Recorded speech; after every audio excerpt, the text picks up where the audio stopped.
Heat is the enemy of quality sanding. So for today's Worth the Effort woodworking tip of the day, let's focus on one of the most basic applications we do, sanding, and how we can improve our results and reduce our costs by focusing on how we deal with heat.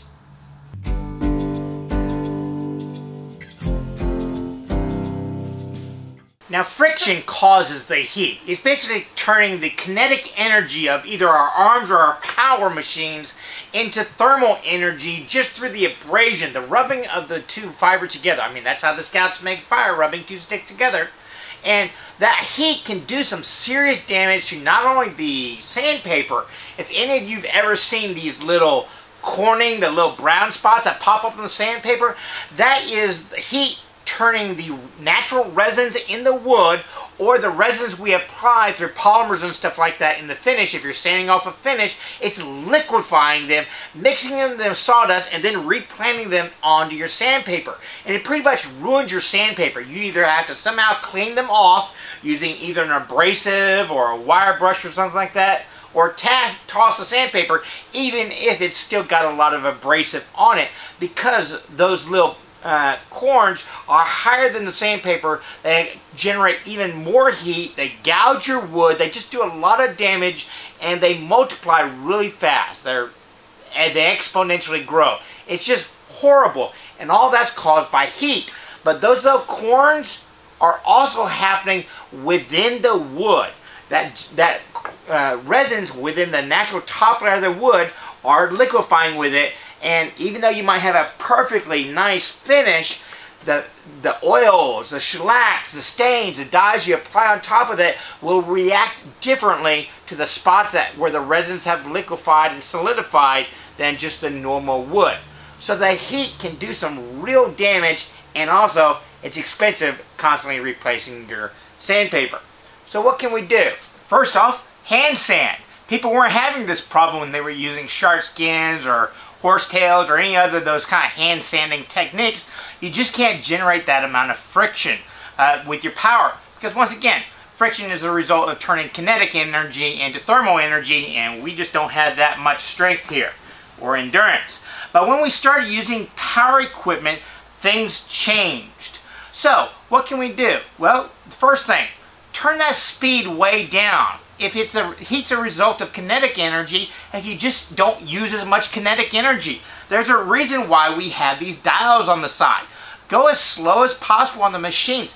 Plus the fact that sandpaper just works better at a slower speed. If you're getting it in a really high speed, it just kind of skims over the top.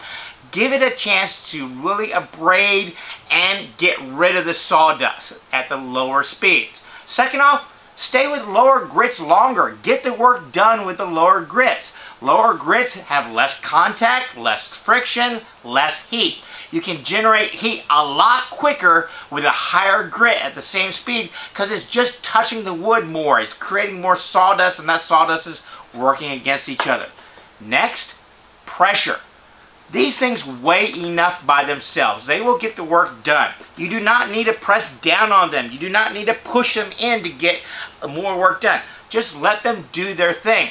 And that includes tipping them on their side. Because if you tip it over on the edge to get rid of a little bit of a gouge, you're actually increasing the pound per square inch on that one spot to well above what it should be.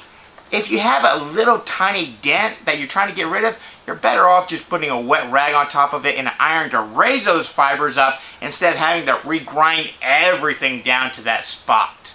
Finally, airflow. Yes, these little bags are nice to catch a little sawdust, but they don't increase airflow. If you can attach a shop vac to it, not only is it going to collect more sawdust, but it increases the airflow around the contact points, thus dissipating heat, and you can sand a lot longer and get a lot longer life out of your sandpaper with that positive airflow. Finally, on those last bits of sanding, I do suggest you go to hand sanding. If you've done a good job on your lower grits, you don't have to spend as much time on the higher grits. And these kinds of power equipment, there's no way that they can go with the grain. Just the natural action is they're going to be sanding across grain. And on the higher grits, you want to constantly go with the grain so your scratch patterns go along with it.